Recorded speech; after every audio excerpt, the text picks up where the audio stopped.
అనగనగా ఒక అడవిలో ఒక పెద్ద మర్రి చెట్టు కింద ఒక ఎలుకల గుంపు ఉండేది.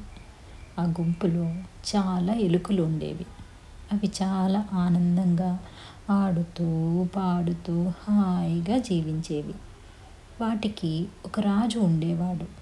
అతని పేరు మూషికరాజు. ఆయన చాలా మంచివాడు, దయామయుడు. అందరినీ ఆదరించి వారికి సహాయం చేసేవాడు. అతనికి ప్రజలందరిపైన ప్రేమ, దయ ఉండేవి. అలాగే ప్రజలకు కూడా ప్రేమతో దయతో ఉండాలని చెప్పేవాడు.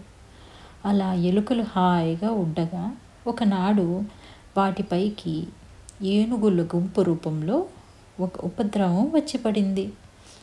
ఒక ఏనుగుల గుంపు దాహంతో అడవినంతా దున్నేస్తూ, చెట్లు విరిచేస్తూ, చిన్న చిన్న ప్రాణులను తొక్కుకుంటూ ఆ ఎలుకలు ఉండే చోటికి కూడా వచ్చి చాలా అల్లకల్లోలం చేసింది. దాహం నీరసం వలన ఏనుగులు ఎలుకలను చూడకుండా వాటిని తొక్కుతూ ఆ ప్రాంతమంతా పాడు చేయసాగాయి. ఎన్నో ఎలుకలు గాయపడ్డాయి. కొన్ని అయితే ప్రాణాలు పోగొట్టుకున్నాయి. కొన్ని ఎలుకలు తెలివి తెచ్చుకొని వాటి రాజు దగ్గరకు పరిగెత్తుకుంటూ వెళ్ళి రాజుకు వాటి కష్టం చెప్పుకున్నాయి. మూషికరాజు విని చాలా బాధపడి వాటికి ధైర్యం చెప్పాడు.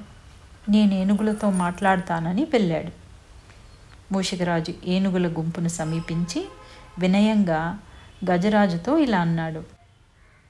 అయ్యా గజరాజా, మీరు మీ గుంపుని వేరో దారిలో మళ్లించి మా ప్రజల ప్రాణాలను వారిళ్లను రక్షించండి. మా యందు దయ ఉంచి ఈ ఒక్క పని చేయండి. అందులోకి మేము మీకు తిరిగి ఎప్పటికైనా సహాయం చేస్తాము అని అన్నాడు.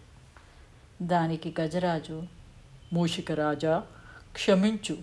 ఆకలి దప్పిక వలన మేము విచక్షణ లేకుండా మీకు హాని చేశాము. అయినను ఇంత చిన్న ప్రాణులు మీరు మాకు ఎటువంటి సహాయం చేయగలరు అన్నాడు. దానికి మూషికరాజు, ఇప్పటికీ నేను మీకు నీరు దొరికే ప్రదేశానికి దారి చూపిస్తాను. తరువాత మా వలన ఎప్పుడైనా మీకు ఏ సహాయం కావాలనైనా మేము తప్పక మీ కొరకు వస్తాము అన్నాడు. అలా చెప్పి ఏనుగులను నీరు దొరికే ప్రదేశానికి తీసుకొని పోయాడు. ఏనుగులు కూడా వారికి క్షమాపణ చెప్పి వెళ్ళిపోయాయి.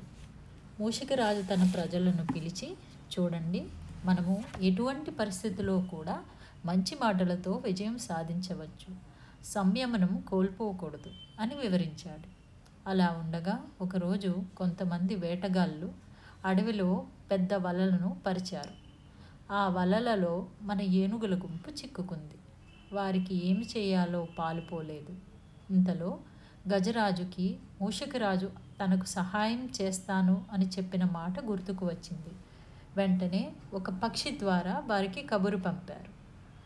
కబురు అందుకున్న మూషికరాజు తన సైన్యంతో ప్రజలతో ఏనుగులు వలలో చిక్కుకున్న ప్రాంతానికి వచ్చి ఆ తాళ్లను కొరికి వారిని రక్షించదలిచాడు.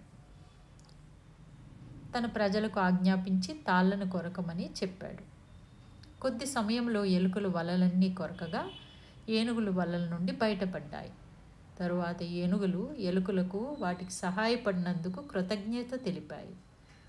గజరాజు పూర్వం తాను ఎలుకలను తక్కువ చేసి అన్న మాటలకు మూషికరాజుకు క్షమాపణ చెప్పాడు. అందరూ అక్కడి నుండి వెళ్ళిపోయి అడవిలో కలిసిమెలిసి జీవించసాగాయి.